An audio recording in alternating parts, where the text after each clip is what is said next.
ಎಲ್ರಿಗೂ ನಮಸ್ಕಾರ. ಹಂಸ delicious recipes ಚಾನಲ್ಗೆ ಸ್ವಾಗತ. ಇವತ್ತಿನ ವಿಡಿಯೋದಲ್ಲಿ ಸುಲಭವಾಗಿ ಖಾರ ಪೊಂಗಲ್ ರೆಸಿಪಿ ಮಾಡೋದು ಹೇಗೆ ಅಂತ ನೋಡೋಣ. ಇಲ್ಲಿ 1 ಕಪ್ಪಷ್ಟು ಹೆಸರುಬೇಳೆ, 1 ಕಪ್ಪಷ್ಟು ಅಕ್ಕಿ, ಎರಡನ್ನೂ ಈಕ್ವಲ್ ಕ್ವಾಂಟಿಟಿನಲ್ಲಿ ತೊಗೋಬೇಕಾಗುತ್ತೆ. ಇದಕ್ಕೆ 1 ಕಪ್ ಅಳತೆಗೆ 4 ಕಪ್ಪಷ್ಟು ನೀರನ್ನು ಹಾಕ್ಕೋಬೇಕಾಗುತ್ತೆ.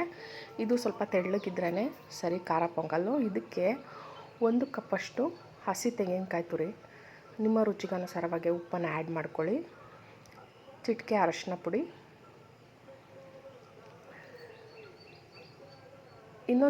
ಒಂದು ಕಡಾಯಿಗೆ 2 ಟೇಬಲ್ ಸ್ಪೂನಷ್ಟು ಎಣ್ಣೆ ಅಥವಾ ತುಪ್ಪ ಹಾಕ್ಕೊಂಡು ಅರ್ಧ ಟೇಬಲ್ ಸ್ಪೂನಷ್ಟು ಸಾಸಿವೆ ಚಿಟ್ಕುಡ್ತಾ ಇದ್ದಂಗೆ ಒಂದು ಅರ್ಧ ಟೇಬಲ್ ಸ್ಪೂನಷ್ಟು ಜೀರಿಗೆನ ಆ್ಯಡ್ ಮಾಡಿಕೊಂಡು ಸ್ವಲ್ಪ ಕಾಳುಮೆಣಸನ್ನ ಉಂಡೆ ಹಾಗೆ ತೊಗೋಬೇಕು.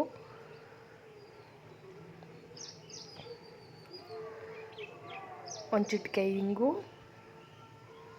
ಖಾರಕ್ಕೆ ತಕ್ಕಂಗೆ ಹಸಿರು ಮೆಣಸಿನ್ಕಾಯಿ, ನೀವು ಒಣಮೆಣ್ಸಿನ್ಕಾಯಿ ಬೇಕಾದರೂ ಆ್ಯಡ್ ಮಾಡ್ಕೋಬೋದು.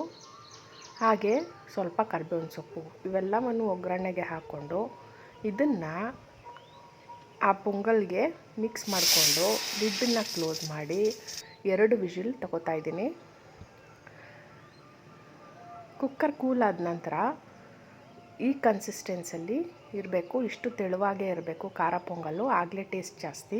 ಇದಕ್ಕೆ ಸ್ವಲ್ಪ ಕೊತ್ತಂಬರಿ ಸೊಪ್ಪನ್ನ ಹಾಕ್ಕೊಂಡು ಚಟ್ನಿ ಜೊತೆಗಾದರೂ ಸರ್ವ್ ಮಾಡ್ಕೊಬೋದು, ಇಲ್ಲ ಹಾಗೇನಾದರೂ ಟೇಸ್ಟ್ ಮಾಡ್ಬೋದು. ದೇವ್ರ ನೈವೇದ್ಯಕ್ಕೆ ಎಲ್ಲ ಉಪಯೋಗಿಸುವಂತಹ ಖಾರ ಪೊಂಗಲ್ ರೆಸಿಪಿ ರೆಡಿ ಆಗಿಬಿಡುತ್ತೆ. ನೀವು ನಿಮ್ಮ ಮನೆಗಳಲ್ಲಿ ಟ್ರೈ ಮಾಡಿ ಹೇಗಿತ್ತು ಅಂತ ಕಮೆಂಟ್ ಸೆಕ್ಷನಲ್ಲಿ ಕಮೆಂಟ್ ಮಾಡೋದನ್ನ ಮರಿಬೇಡಿ. ಇವತ್ತಿನ ವಿಡಿಯೋ ಇಷ್ಟ ಆಗಿದೆ ಅಂತ ಭಾವಿಸ್ತೀನಿ. Thank you.